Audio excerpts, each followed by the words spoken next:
Welcome to the Blaze Goldberg Show, a new series of author interviews where we will be interviewing the most promising authors. Hi, I'm Saurabh, your host and the publisher of Rebel Crown Publications. In this 8th episode, we would be introducing you to Brandon Clark, the author of The Brave and the Wicked. Hey everybody, my name is Brandon Clark and I am the author of Dark Mysteries of the Paranormal and my books The Brave and the Wicked, The Ghost of Sugarbaker, and The Rainbow Dimension are currently online right now for ready for purchase. What pains did you undergo in writing The Brave and the Wicked? I knew that this was my first book that I was going to write, and I wanted to make sure that the book was going to be good. I am the kind of person, I'm a perfectionist, and I just don't like when things are... I hate it when I get so caught in my head that, like, oh my god, this is going to be so good, this is going to be so much fun. I don't see the bigger picture as far as, like, making sure things are detailed and, you know, there's plot holes, because I'm so excited about, like, the end result. So I think that was something that I've come to terms with in writing, making sure that when I write something, I'm making sure I'm taking my time with it, because when you rush, you tend to make a lot of mistakes. But if you just take your time and you're just, you know, you're just doing your thing, it works out better. It works out better in your favor. What I found, and I definitely, it's like writing is definitely like I definitely am a person who just loves to be able to be creative, so it kind of comes second nature, but the process of it can be at times hard, like, you know, making sure that, you know, you're not rushing into certain plot stories, where you're not rushing into things and to the point where you're not seeing things through.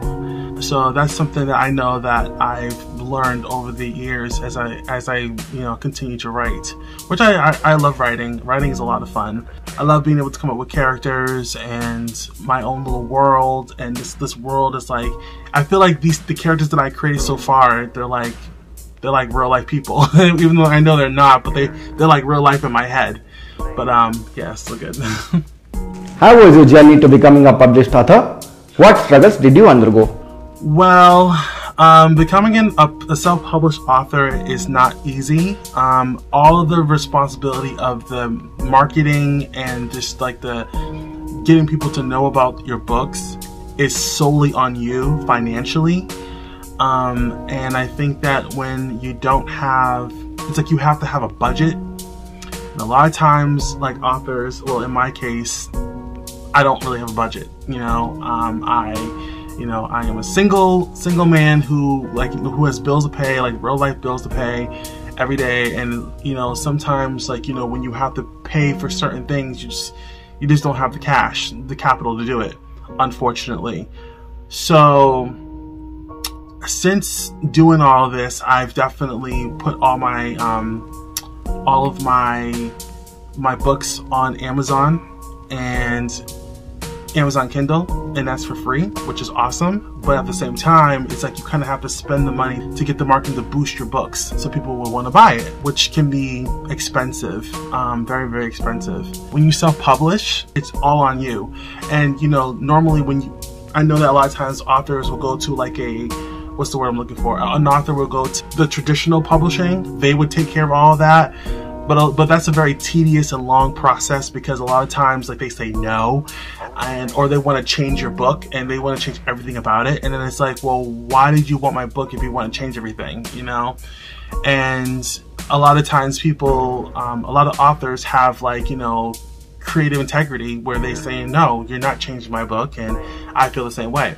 And I think that it's important to me that the content in my book stay the way that it was intended that I wrote. So that's just the way I feel about that. Do you see The Brave and the Wicked becoming a movie someday? Of course I do. I feel like I can't wait for that day to come. I cannot wait to see my work that I worked so hard on, that came from my mind, to see it on the big screen, or to see it on Netflix, or see it like in a movie theater or whatever. That would be something that's like a dream come true to me. It really is. It would be such a dream come true. And I have like this like in my mind who I would love to play my characters, who I would love to like, you know, like the casting and stuff. I already have in my mind who I want to play my characters. So I think that would be so awesome to see that in person. In fact, I know that a lot of authors, I'm sure, when they see their books that they worked so hard on like, you know, on TV or in the movies, whether they liked it or not, it's pretty cool the fact that their work is being turned into like real life, which is so cool. My book series is a 10 novel series, so Dark Mysteries of the Paranormal. So I would love to see like all 10 books like kind of come like, you know, become like real life, turn into movies, or turn into maybe like a Netflix series or Hulu series or something. Would be so cool. I would love to see that happen one day. What message would you give to your potential readers about the brave and the wicked? I would say that be open-minded to different perspectives. I think that a lot of times people are so used to seeing a specific kind of character take the lead. I am a member of the LGBTQ community.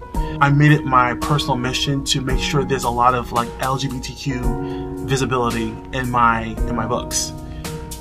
I feel like growing up there hasn't really been a lot of that, unfortunately, and I wish that there was more of it.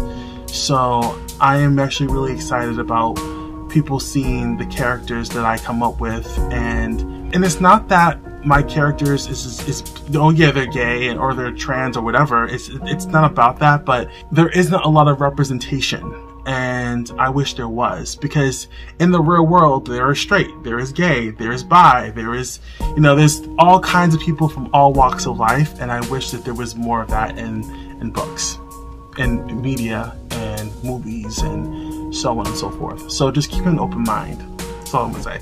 How would you view the future of paranormal fiction? I hope that for future paranormal fiction, I think it's echoing what I said before, was just having more representation. I think that there shouldn't be one type of person who gets to lead, one type of person who gets to survive. I think that especially when it comes to people of the LGBTQ community, we need to see more representation of us as well. I would love to see, like, you know, because a lot of times, you know, when you see these kind of movies or you read these kind of books, they're like cisgendered men, cisgendered women, and you know, and that's all, and they're usually straight, and you know, and I think it'd be really cool to show the world that just because a person is gay doesn't mean that they can't tell a great story. A great story is a great story regardless of what the leading person is. But the fact of the matter is that there never really is any, like, it's always like a uniformed, like, you know, way of doing things, and it's never any, like, there's never anything new that's brought to the table. It's usually like the same recycled stuff. So that's something that I think that a lot of people can look forward to in my books for Dark Mysteries of the Paranormal. That, you know, there is definitely people of all colors and everybody under the rainbow is in my books, and I'm so excited to like show that off, because you know it's gonna be so fun, and I'm having a blast writing it. And I'm actually currently writing the 4th and 5th installment for it as we speak now. So, well, I'm currently writing the 4th and 5th book like now. So it's really cool. I can't wait to show you guys what I have up my sleeve. The finale of the series is going to be explosive. So I am so excited to like write that. It's going to be so cool. But yeah, so thanks guys. So yeah guys, so check out my books on Amazon Kindle, The Brave and the Wicked, The Ghost of Kyle Sugarbaker, and The Rainbow Dimension. So yeah guys, so check out my books on Amazon Kindle, Dark Mysteries of the Paranormal, The Brave and the Wicked, Volume 1, The Ghost of Kyle Sugarbaker, Volume 2, and The Rainbow Dimension, Volume 3. And the rest of the volumes will eventually be on there as well, but I would love for you guys to check out the first 3. Thank you guys. Order your copy of The Brave and the Wicked from the link in the description below. If you are new to this channel, subscribe now, like and share this video. Keep on watching The Blaze Goldberg Show.